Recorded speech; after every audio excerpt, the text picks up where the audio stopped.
Slice of action tonight comes from McDermott Park, where St Johnstone were desperate to end their long, dismal sequence. They went into the meeting with Celtic on the back of 5 straight defeats and a winless run in the SPL stretching back 16 matches.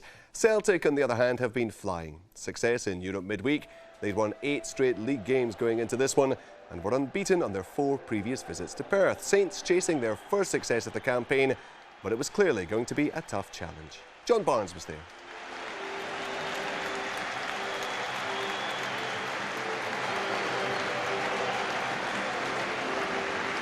Chris Sutton's been a key player for Celtic this term. In addition to his all-round performance, he's taken his goal tally to 6 for the season, with 3 in Europe and 3 in the SPL. St Johnstone keeper Alan Miller will be hoping Sutton and Celtic strikers have a quiet afternoon. Miller's still looking for his first clean sheet since signing on loan from Blackburn to cover for the injured Alan Main.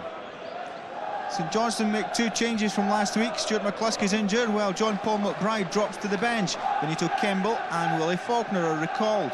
And in an interesting 3-5-2 formation, Billy Stark has opted to play Faulkner, who's normally seen as a striker, as part of a 3-man defence today, beside Kemble and Dodds. Keegan Parker and Paddy Connolly are the main strikers. Celtic make 3 changes from the Juventus match. Stilian Petrov, Alan Thompson and John Hartson are back in the starting 11. Bobo Balde and Lubomir Moravcik are out altogether. Paul Lambert's on the bench. And just like Saints, Martin O'Neill uses a striker in defence. Sutton, who's played there already this term, joins Mjallby and Volharen at the back. That allows Hartson to partner Henrik Larsson in attack. The referee is Dougie MacDonald.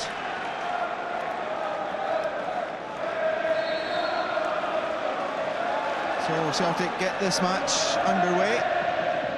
They met in the opening day of the season, and Celtic won that by 2-0. Although a few years back, Celtic used to find a few difficulties visiting McDermott Park. But under Martin O'Neill, they've not suffered that.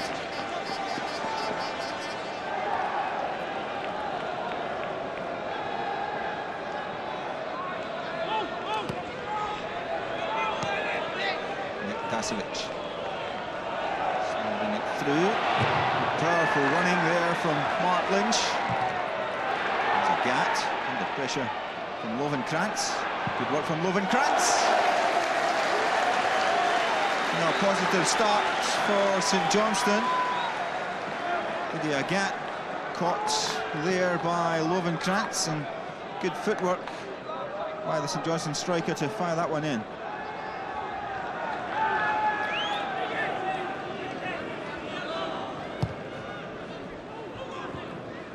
Hartson's lay off. Dasovic is in there. Connolly. Good running again by Lovenkrantz, who's got away from Mjallby. And a fine save by Robert Douglas.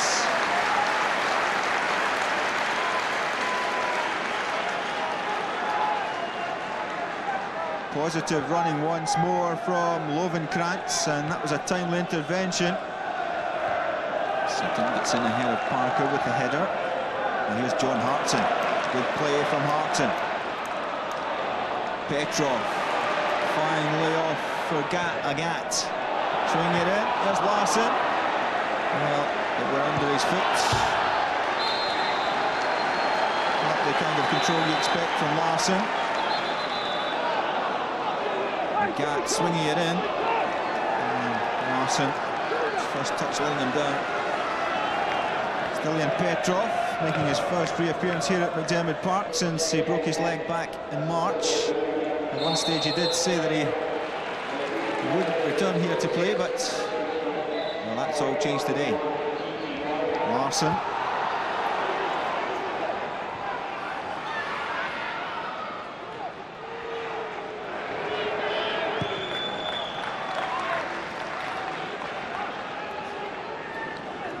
Johan Mjallby. Good running from Petrov. Not spotted. Hartson's trying to come near post, and it's an own goal of Darren Dodds. Flighted in by Petrov, and Darren Dodds can't believe that one. It was excellent running by the Bulgarian international. He was looking actually for Hartson, and Darren Dodds trying to clear, could only direct it beyond Alan Miller. Celtic in front, and not for the first time Darren Dodds scores an own goal.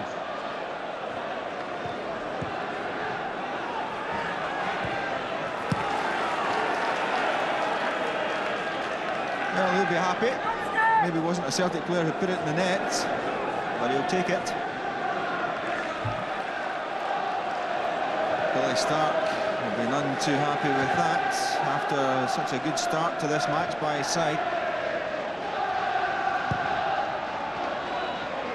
Tommy Lovenkrantz curling it in. Chris Sutton sliding to make the clearance. Fortunately for him, he got it the wrong side of the post. And St Johnstone have another corner.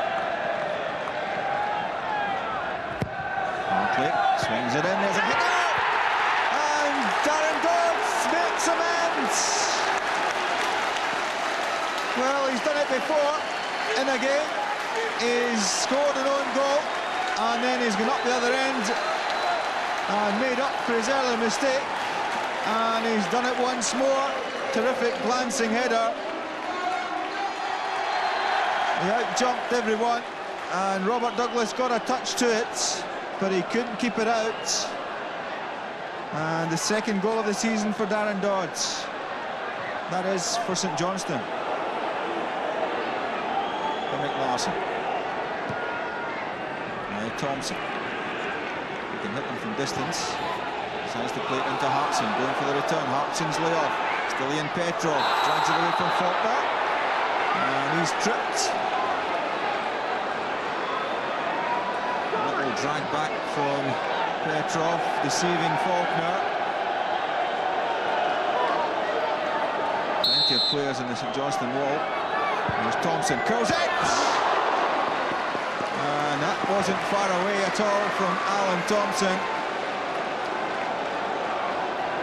Neat chip there, and off the upright. The woodwork denying Alan Thompson. Goes Kemble, good downward header, and cleared away by Chris Sutton.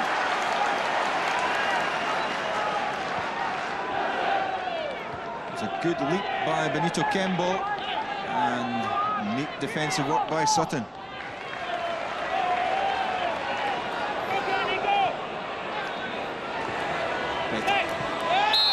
Sliding in was Dasovic, but he clipped him from behind.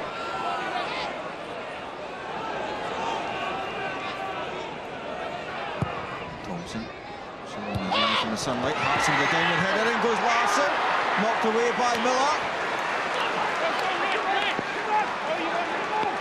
Dasovic was in there too, as it fell towards Larsson and Volharen, and cleared away by the feet of Miller.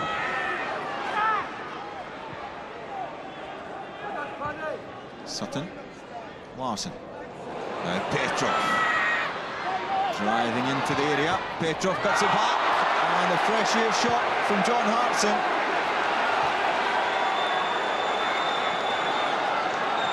Powerful running once more from Stilian Petrov, and John Hartson won't want to see that one again.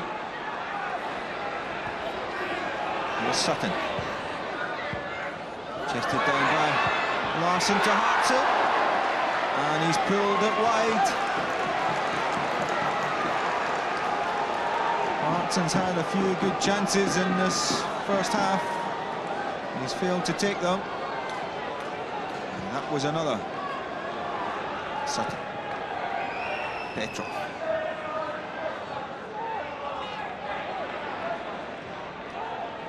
Thompson fights with Volharen to come forward. This is Petrov. Looking into the sun. Plays it square to Lennon. Mjällby. Larsson, good layoff for Johan Mjällby, and a good save from Alan Miller.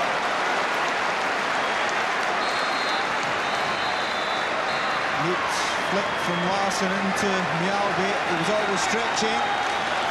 But again, Alan Miller to the rescue for St Johnstone. Thompson to Hartson. Thompson again. Got out by Kemble. Straight to John Hartson. Tries to find Petrov, who couldn't create the opening for the shot. Here's Petter. Coming into Grant Murray. There's Connolly. Looking a nudge this time from Thompson. And the free kick goes the way of St Johnstone. Martin O'Neill may be wondering if his side is suffering from the midweek exertions against Juventus. Dubai. There's Paul Hartley. That's a good pass through for Mark Lynch. It's still Lynch. He has Connolly over, but he couldn't find him. And the St Johnstone appeal for the free kick. The referee says play on.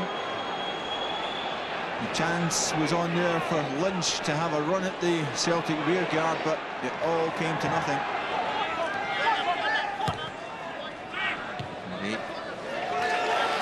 Ball forward cut out by Yusuful Haran.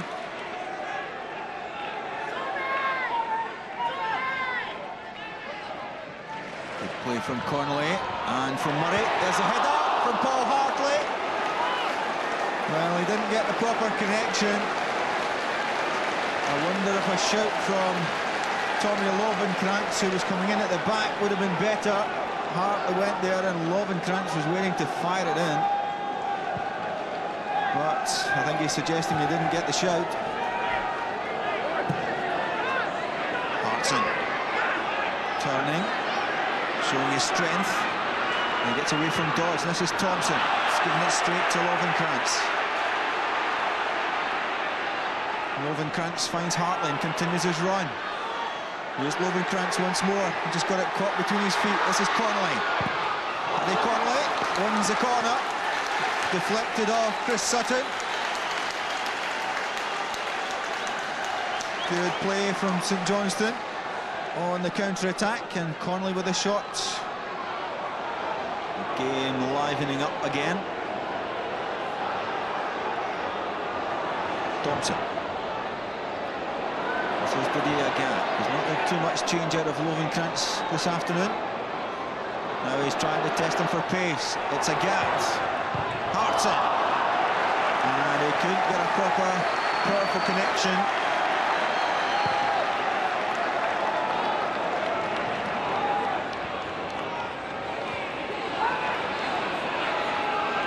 Gat. And his through passes straight to Kemble. It's not working out for Celtic at the moment. Here's St Johnstone. Connolly through towards Hartley. And again he slips at the wrong moment.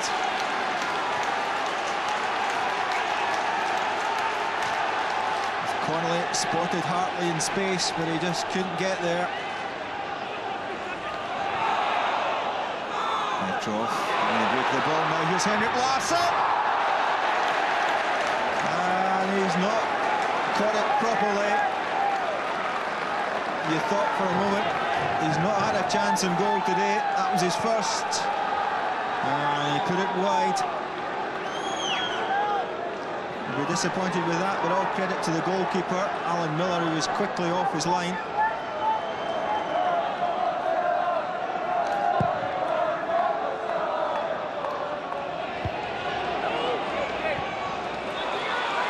Here's Didier Gat.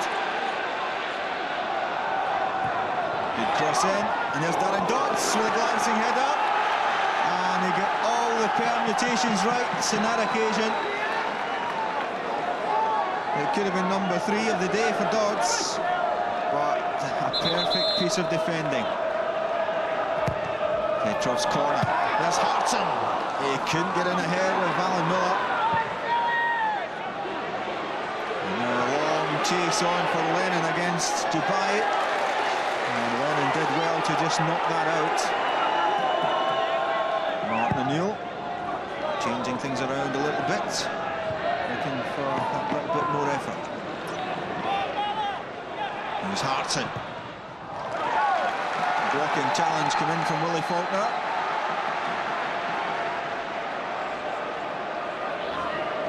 Billy Stark at the moment looking on course for at least his first point as St Johnstone manager. His team have some defending to do. Petter swings it in. And almost falling there for Henrik Larsson. He was stretching all the way to turn and have a shot at that one. It was Hartson with a dummy. It broke off Lynch and Larsson just couldn't connect.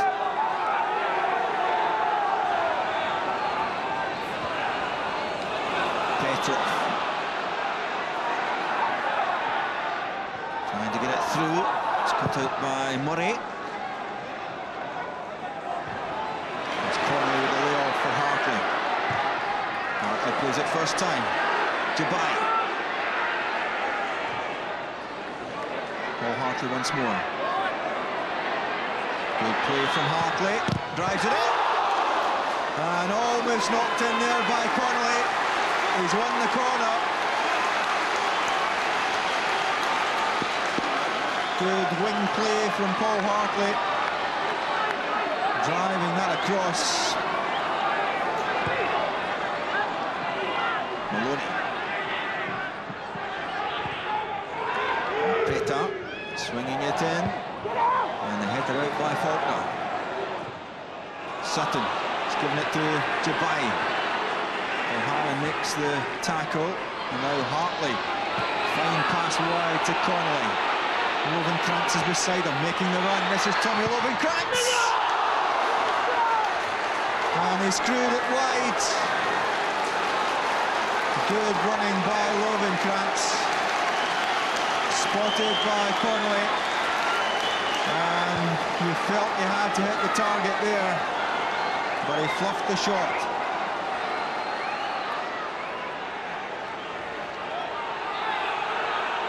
Celtic have now pushed Chris Sutton into a more attacking role. They have 4 forwards at the moment, Celtic. They're really going for it. Here's Petrov. Lennon.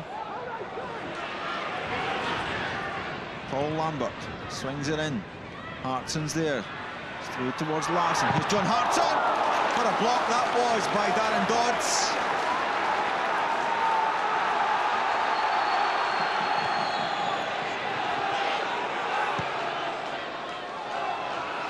Hartson holding it up. Lennon swings it in. Dodds with the header out. Still in Petrov. Pulls it down and gets a strike in. And the deflection comes off. Darren Dodds again. Celtic have the corner. It was Lennon who swung it in.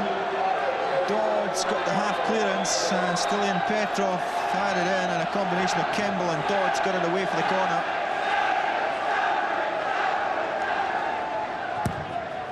Gatt. Sutton's up there. Maloney knocks it back and cleared away by Alan Miller. Well, for a moment, I think the St Johnstone goalkeeper thought the ball was behind, but Maloney managed to keep it in as it was flicked on there by Sutton. And at the near post, fortunately for Miller, he got it away. 3 minutes of stoppage time will be added. Martin O'Neill keen to see his side get forward.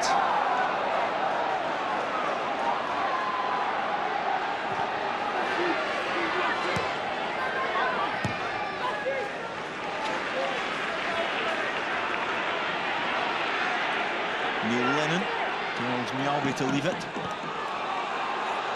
Now Paul Lambert. Swinging it in. Chris Sutton's up there. So too is Nick Dasovic. Bringing it down. He can't get it clear. Looks as though Sutton was upended by Dasovic. With a free kick.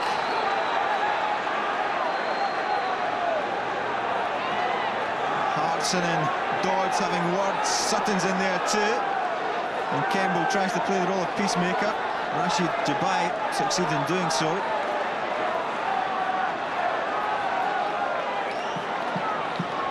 It's a tense few moments for Billy Stark as he looks to the watch. He knows that we're into stoppage time now. Celtic with the set piece.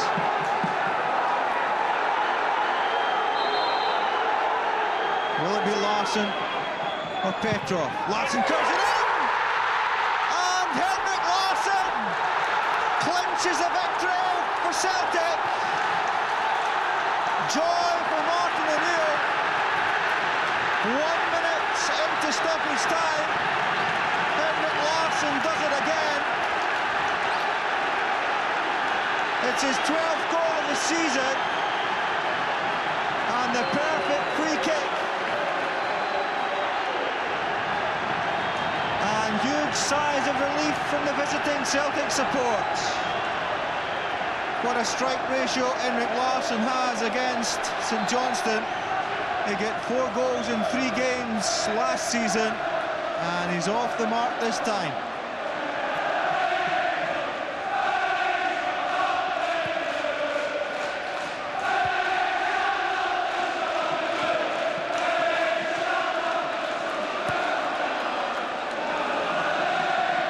Well, they're singing their hearts out now, but they weren't a few minutes ago. The 3 minutes of stoppage time are up.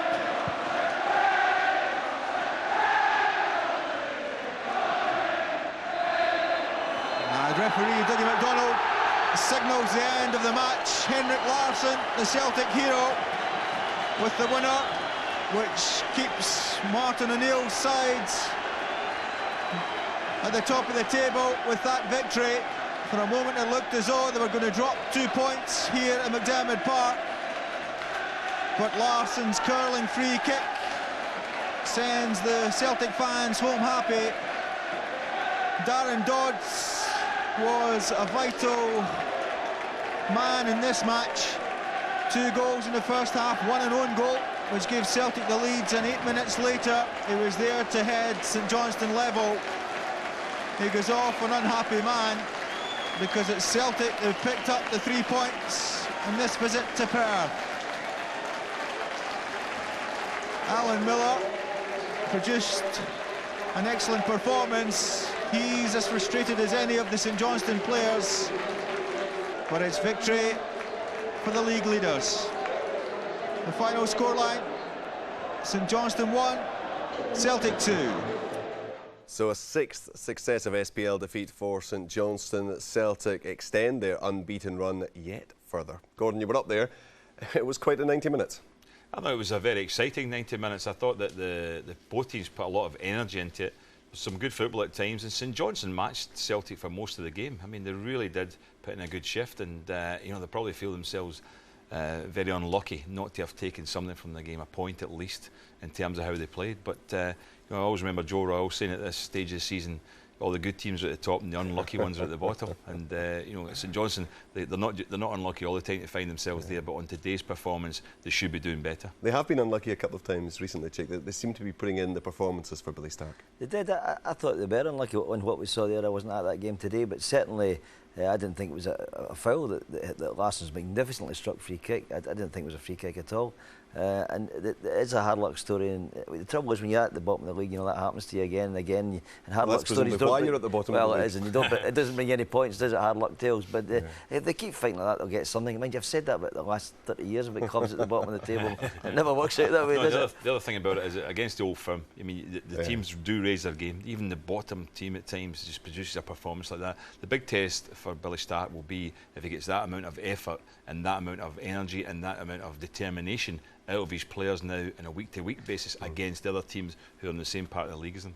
Again, Richard, one of the points that's come out of this is like the time added on element of it, you know, and I really don't. I know that a lot of clubs and players are wondering where the added time comes from. I make no comment on today's activities, but we've got to get some kind of rolling in this. Well, let's hear what Martin O'Neill thought about the time added on and what happened during that time. They never give up. They just keep going right to the end. I think perhaps after Wednesday evening there was going to be some sort of tiredness set in, mental as well as physical.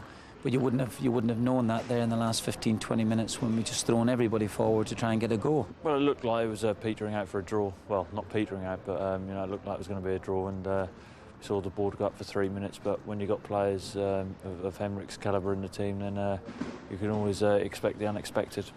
Irrespective, Gordon, of whether the time added on is justified or not, you have to say that Celtic have clearly been making the most of it in recent matches. Absolutely. The top teams over the years have scored an awful lot of late goals. Remember my time at Rangers as well, that we scored a lot of goals in the last minute injury time, just because of the fact you keep going. You know, and that's what Celtic did today, and they've done it in recent games. I mean, Henrik Larsson there, a late penalty against Motherwell. I mean, that's like, last minutes, and this was last week against Kilmarnock. Kilmarnock looked like they're getting a creditable draw, but Celtic have fought away, and there's Vaughan putting it in the net.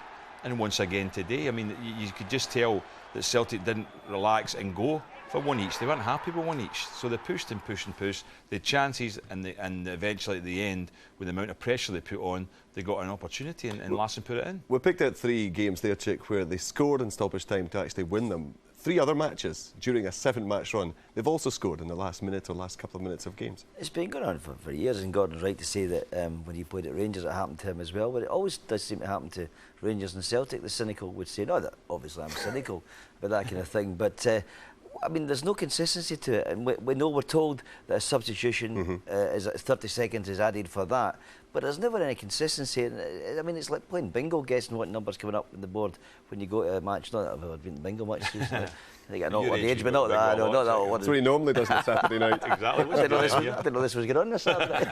I'll tell you another thing as well. What you have to realise about the aspirations of other clubs and the Old Firm is that you get to that stage of a game, and other clubs, and even at home, there, St Johnstone would be happy with the point. They've settled for that. The Old Firm, it's disappointment and a loss. They don't settle for that. They want to win the game, and that's why they win more games than not at that stage. This is what the St Johnstone manager Billy Stark made of the game. I don't think we had a failure today. I think 1 or 2 certainly could have played better. That'll always be the case. But as a team, they showed the correct attitude and spirit. And I've told them that if they take that into every game, it's absolutely certain that they'll get the breaks. Well, that's what he's hoping for. They didn't get the break here, Chick, with this opening goal for Celtic. Unbelievable. Dan Dodge, I have no idea what he was trying to do there. It's one of the best diving headers I've seen in a long, long time. I had no idea where he was trying to put the ball. He rescued it, of course, at the other end. They did this last year against St Mirren, of course, going... well, there is some doubt about that, it has to be said. We had a long chat about this on the radio today. Officially, the goal was credited to Mark Yardley, but I think we have to accede to our commentators that Darren Dodds has done this before, Gordon. Well, yeah, I mean, John Barnes said it as well. He's done it before, so we have to go along with that. Not a habit, though, but he's done it before. Apart from that, St Johnstone did have a number of chances going. There were a couple in particular. Yeah, Billy Stark's got to be happy about how they played. I mean, here's a chance there, an opportunity we've got here. And if you look there, I mean, the Celtic, they have a back 3 all there in the right positions. Neil Lennon's there. And if you just see the ball, but the big worry would be for me is this, the area where up here, where's Didier Agat? He should be around that area, because you'll see as it runs on and the ball gets played down, Grant Murray takes a throw in and then follows up, gets the ball from Connolly, delivers a super ball. As it's knocked into the back post, there you go, Paddy Connolly and Tommy Lovenkranz coming in there. They're both getting into those positions, and I think that's a problem that Celtic have had. And at the higher level, that's why they're losing goals. In the Champions League, they've lost goals because they've left spaces at the back post. And Didier Agat does a fantastic job. You see he comes in here, he does a fantastic job for Celtic, gets up and down that part. But now and again, you need the cover from your wing-backs. Look at this. Tommy Lovenkranz is behind Paul Hartley. Paul Hartley misses that.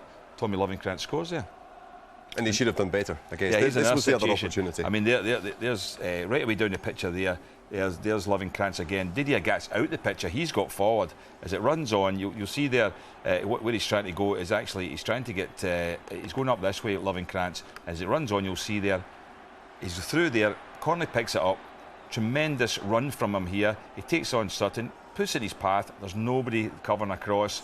Tommy Lovenkranz should have scored there. I mean, he's gone all the way past Chris Sutton there. He's got in a great position, even a cutback here, but that's neither. It's neither a cutback, a cross, or a shot on target. And to be honest with you, those are two great opportunities. I mean, you're at the bottom of the league and you're playing against the Old Firm. You've got to score first. I have to say, God, that's a handy wee pen that you've got. You could have gone to the bingo on a Saturday night with that.